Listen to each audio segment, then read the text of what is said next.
Parliament کے اندر بیٹھا ہوا ڈاکو ہو یا کچے کے اندر بیٹھا ہوا ڈاکو، ان میں کوئی فرق نہیں ہے۔ کچے کا ڈاکو کسی ایک شخص کو لوٹتا ہے، اس کی مال و دولت کو لوٹتا ہے، لیکن پکے کا ڈاکو پوری عوام، 25 کروڑ عوام کے حقوق پہ ڈاکہ ڈالتا ہے۔ اور اس بدماشیہ نے ملک میں آئین اور قانون کو پامال کر دیا ہے، اور چند لوگوں کے ہاتھوں میں آئین اور قانون کو ایک کھلونا بنا کے رکھ دیا ہے۔ خدا کے لیے اس ملک کے 25 کروڑ عوام پہ ترس کھائیں اور یہاں لوگوں کو رہنے کا حق دیں اور اس ملک کو رہنے کے قابل بنائیں۔ جس طرح آزاد عدلیہ کے اوپر حملہ ہوا وہ کسی صورت قابل قبول نہیں ہے۔ یہ آئین کے بیسک سٹرکچر اور آئین کے بیسک فیچرز کے خلاف ہے۔ دوسرا لیٹر آ گیا تو سوال یہاں یہ پیدا ہوتا ہے کہ کیا جسٹس قاضی فائصہ صاحب کی جو باقیات ہیں، کیا جسٹس یحییٰ آفریدی صاحب ان کو فالو کرنا چاہتے ہیں؟ کیا آج ایک مطلق العنان قسم کا چیف جسٹس قاضی فائصہ جو یہاں بیٹھا سہولت کاری کر رہا تھا، جس نے آرٹیکل 63A کی انٹرپریشن صرف اس لیے غلط کر کے دے دی ان کو، اور وہ جانے سے چند دن پہلے تاکہ جس کا وہ خود بینیفیشری بن سکے، لیکن یہ الگ بات ہے کہ موجودہ حکومت اور اسٹیبلشمنٹ نے اس کو ٹیشو پیپر کی طرح استعمال کرنے کے بعد پھینک دیا۔ مگر سوال یہ ہے کیا وہ آج قابل عزت زندگی گزار رہے ہیں؟ کیا قابل فخر زندگی گزار رہے ہیں؟ ہرگز نہیں۔ ہمیں افسوس سے کہنا پڑتا ہے کہ ذاتی طور پر جسٹس یحییٰ آفریدی صاحب ایک بڑے آنریبل جج ہیں، لیکن ان کا بطور چیف جسٹس اس منصب کو قبول کرنا بھی قابل اعتراض بات ہے۔ لیکن اس سے زیادہ قابل اعتراض بات ان کا کمیٹی کے فیصلے کو نہ ماننا اور فل کورٹ بنا کے اس کانسٹیٹیوشنل پٹیشن کو نہ لگانا ہے۔ اور آج ہم یہ سمجھتے ہیں کہ آج کا جوڈیشل کمیشن کا اجلاس کورم نان جوڈس ہے، یہ ہو نہیں سکتا، کیونکہ اس جوڈیشل کمیشن کے اندر ایک قانونی سکم موجود ہے جس کے مطابق جس کے اندر لکھا ہوا ہے کہ جوڈیشل کمیشن میں آئینی بینچ کا سربراہ بیٹھے گا۔ اب آئینی بینچ تو بنے نہیں ہیں، تو جب تک وہ کانسٹیٹیوٹ نہیں ہوگا جوڈیشل کمیشن کی تکمیل ہی ممکن نہیں ہو سکتی۔ تو جب اس کی تکمیل ہی ممکن نہیں ہے تو آج کا اجلاس بلایا جانا کسی صورت آئین کی روح کے مطابق نہیں ہے، یہ آئین کی روح کے خلاف ہے۔ لیکن اس کے باوجود ہم نے پی ٹی آئی نے اپنے 2 افراد نامزد کیے تاکہ اپنا موقف سامنے لایا جا سکے۔ میں سپریم کورٹ کے تمام جج صاحبان سے یہ گزارش کرتا ہوں، یہ اپیل کرتا ہوں کہ آپ نے قسم اٹھا رکھی ہے، آپ نے اوتھ لے رکھا ہے پاکستان کے آئین کو پروٹیکٹ کرنے اور پریزرو کرنے کا، تو لہذا آپ پابند ہیں کہ یہاں جو غیر آئینی چیزیں چل رہی ہیں، جس طرح غیر آئینی یہ ترمیم کی گئی، اور غیر آئینی ترمیم جو کہ سب کی آنکھوں کے سامنے ہے، ایک طرف تو لوگوں کو اٹھا کے اغوا کر کے تشدد کر کے پیسے دے کے کرائی گئی جس کے اندر قاضی فائصہ صاحب کی پوری سہولت کاری موجود تھی، دوسری طرف سپریم کورٹ کے لارجر بینچ بلکہ فل کورٹ کی ججمنٹ جو نیشنل اسمبلی کی سیٹیں ہیں وہ ججمنٹ امپلیمنٹ نہیں ہوئی، وہ نیشنل اسمبلی انکمپلیٹ تھی، تیسری طرف سینٹ کا کے پی کا اجلاس نہیں ہوا، آپ نے سینٹ کے پی کی نمائندگی کے بغیر آپ نے کس طرح آئینی ترمیم کر لی، اور اس کے بعد جس طرح آزاد عدلیہ کے اوپر حملہ ہوا وہ کسی صورت قابل قبول نہیں ہے۔ یہ آئین کے بیسک سٹرکچر اور آئین کے بیسک فیچرز کے خلاف ہے۔ اس کے بارے میں supreme court already Rawalpindi district courts کے کیس میں یہ فیصلہ دے چکی ہے کہ کوئی بھی ترمیم، آئینی ترمیم، سو کارڈ آئینی ترمیم جو کہ ان پارلیمنٹیرینز نے پاس کی، اس کی اگر وائلیشن بیسک فیچرز یا سپریم کورٹ یہ سمجھتی ہے کہ فنڈامنٹل رائٹس کی وائلیشن میں ہے یا آزاد عدلیہ کے اوپر اٹیک ہے تو وہ اس کو سٹرائک ڈاؤن کر سکتی ہے۔ پھر سب سے بڑھ کر یہ کہ یہ اسمبلی جو ہارے ہوئے لوگوں پہ مشتمل ہے، چند لوگ اگر ڈاکہ زنی کے ذریعے الیکشن کے اوپر ڈاکہ ڈال کے الیکشن کمیشن سے ایک جعلی فارم 47 بنوا کے اور یہاں آ کر مسلط ہو جائیں گے. پارلیمنٹ کے اندر بیٹھا ہوا ڈاکو ہو یا کچے کے اندر بیٹھا ہوا ڈاکو، ان میں کوئی فرق نہیں ہے. کچے کا ڈاکو کسی ایک شخص کو لوٹتا ہے، اس کی مال و دولت کو لوٹتا ہے، لیکن پکے کا ڈاکو پوری عوام، 25 کروڑ عوام کے حقوق پہ ڈاکہ ڈالتا ہے. تو لہذا اگر کوئی ڈاکو پارلیمنٹ کے اندر گھس جائے گا اور اس بلڈنگ پہ قبضہ کر لے گا تو اس کی لیجٹیمیسی نہیں ہوگی. پھر آپ نے دیکھا رات کی تاریکی میں کل جس طریقے سے قانون سازی کے نام پہ ایک اور ڈاکہ ڈالا گیا، جو 6 بل پاس کرائے گئے، جس میں سے سپریم کورٹ کو پیک کر دیا گیا.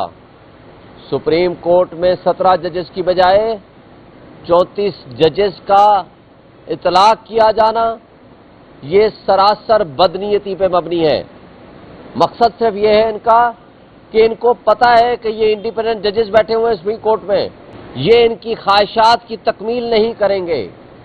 اب ان کے مد مقابل اتنے ججز اس میں بھر دو، اتنی تقسیم پیدا کر دو کہ اپنی مرضی کے ججز کو یہاں لا کر کے پھر ان سے اپنی مرضی کے فیصلے لیے جا سکیں. اور بہانہ اور ڈرامہ کیا کرتے ہیں کہ جناب پینڈنسی زیادہ ہے.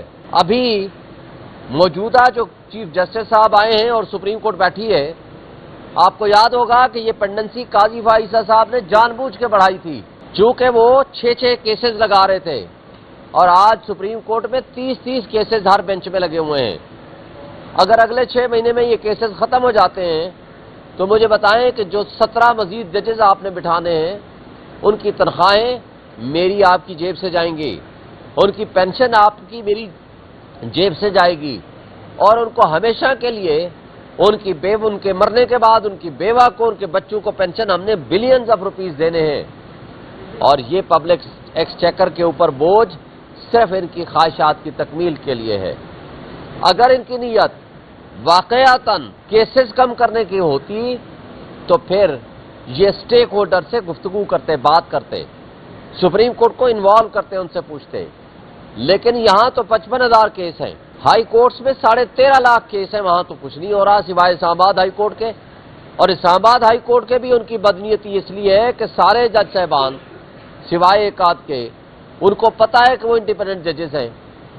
اب ان کو مسئلہ یہ ہے کہ وہاں اپنے مرضی کے ججز لگائیں اور ان کے پاس کیس فکس کرا کے اپنی مرضی کے سے فیصلے لیں.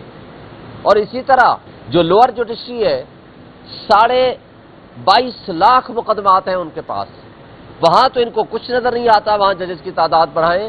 تو لہٰذا یہ ایک فراڈ ہے جو یہ کرنے جا رہے ہیں. اور دوسری طرف چیف آف آرمی اسٹاف اور تمام سروسز چیف کی مدت ملازمت کو 3 سال سے 5 سال کر دیا گیا. پھر نہ صرف 3 سے 5 سال کیا بلکہ اس کو ایکسٹینڈیبل رکھا کہ اگلے 5 سال کے لیے بھی ان کی ایکسٹینشن ہو سکتی ہے. اور پھر اسی طرح جو 64 ایئرز کی ایج رکھی گئی تھی کہ 64 سال آخری حد ہوگی، اس کے بعد یہ ریٹائر ہو جائیں گے، اس کو بھی ہٹا دیا گیا. تو یہ میں سمجھتا ہوں کہ یہاں صرف سویلین مارشل لاء نہیں، بدترین قسم کا مارشل لاء لگانے کی انہوں نے سرٹیفکیٹ دے دیا ہے اس کٹ پتلی پارلیمنٹ نے، اس ڈاکے کے ذریعے وجود میں آنے والی اس پارلیمنٹ نے جس نے یہ ظلم 25 کروڑ عوام پہ کر دیا ہے. اب یہ بادشاہت ہے، یہ کنگشپ ہے، سپر بادشاہ آپ نے بنا دیا ہے ایک ادارے کے سربراہ کو، بجائے اس بات کے کہ آپ پارلیمان کو مضبوط کرتے. آپ یہاں ملک کے بنیادی انسانی حقوق کی پامالی جو ساری دنیا کے سامنے ہو رہی ہے اس کے لیے کوئی آواز اٹھاتے. جو یہاں جمہوریت کا مطلب حق کے حکمرانی عوام کا ہونا چاہیے ان کو دینے کی بجائے آپ نے یہاں اپنے آپ کو کٹ پتلی ثابت کیا. نہ صرف آپ ہیں بلکہ آپ نے یہ ثابت کیا ہے. تو ہم سمجھتے ہیں کہ ان حرکتوں سے کبھی بھی نہ آپ اقتدار میں زیادہ دیر رہ سکیں گے اور نہ ہی عوام آپ کو اس کو قبول کرے گی. آخری جو انصاف کا فورم باقی بچ گیا ہے، آج یہ کٹ پتلی ان کے اوپر حملہ آور ہیں، اس سپریم کورٹ کے حملہ آور ہیں تاکہ اپنے مرضی کا نظام انصاف قائم کر سکیں اور پھر ان کے ذریعے سے اپنی مرضی کے فیصلے لے سکیں. تو میں آپ کو وارن کرتا ہوں، اس کا نقصان سوائے انتشار کے، سوائے افراتفری کے، سوائے لوگوں کے اندر مایوسی پیدا کرنے کے کوئی فائدہ نہیں ہوگا۔ اب میں عوام سے مطالبہ کرتا ہوں کہ آپ اٹھیں، آپ اپنے حقوق کے لیے اٹھیں۔ آپ کا حق ہے کہ حق حکمرانی آپ کے پاس ہونا چاہیے، آپ اٹھیں، اس کو حاصل کریں۔ اس لیے کہ ان کٹ پتلیوں نے، ہمارے ملک کی اسٹیبلشمنٹ نے، ان تمام لوگوں نے اور یہ سو کارڈ اپنے آپ کو جمہوری کہنے والوں نے جمہوریت کو دفنا دیا ہے، اور ان لوگوں نے بدماشیاں اوپر مسلط کر دی ہے، اور اس بدماشیاں نے ملک میں آئین اور قانون کو پامال کر دیا ہے، اور چند لوگوں کے ہاتھوں میں آئین اور قانون کو ایک کھلونا بنا کے رکھ دیا ہے۔ اب یہ نظام انصاف میں حملہ آور ہیں اور انصاف کے نظام کو اپنی باندی بنانا چاہتے ہیں، اور یہ جو ظلم ہوگا اس کے نتیجے میں کیا ہوگا؟ خانہ جنگی ہوگی، اس کے نتیجے میں موب جسٹس سسٹم ایوالو ہوگا، اور اس کے نتیجے میں انقلاب آئے گا جو ان کے نہ اپنے گھر محفوظ ہوں گے لیکن نقصان ملک کا ہوگا۔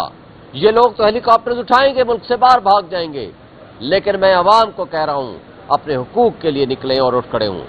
ابھی مجھے بتائیں، یہ آج سے 1 مہینہ پہلے جب انتظار پنجوتا نے عمران خان کے فوکل پرسن نے جس وقت یہ کہا کہ جی میں کنٹیمپٹ آف کورٹ فائل کر دی کہ میں صبح پیش ہوں گا کنٹیمپٹ آف کورٹ توہین عدالت کے لیے کہ عمران خان کی ملاقاتوں پہ پابندی، بجلی بند، ان کی ایکسرسائز بند، باہر کوئی نہیں نکال سکتے، کوئی ملاقات نہیں ہو سکتی، تو اس کو شام کو اٹھا لیا گیا، اس اسلام آباد سے اٹھایا گیا۔ مجھے بتا دیں کدھر ہے سی ٹی وی کیمرے؟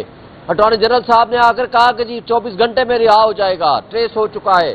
پھر آپ نے جو اٹک میں ڈرامہ دیکھا، وہ جو پولیس ڈرامہ کر رہی ہے، وہ پوچھتا ہے پولیس والا کہ تمہارا نام کیا ہے؟ وہ ہے انتظار، وہ آگے سے خود کہتا ہے جی انتظار حسین صاحب ہیں۔ تو کیسے اس کو پتہ چل گیا تھا؟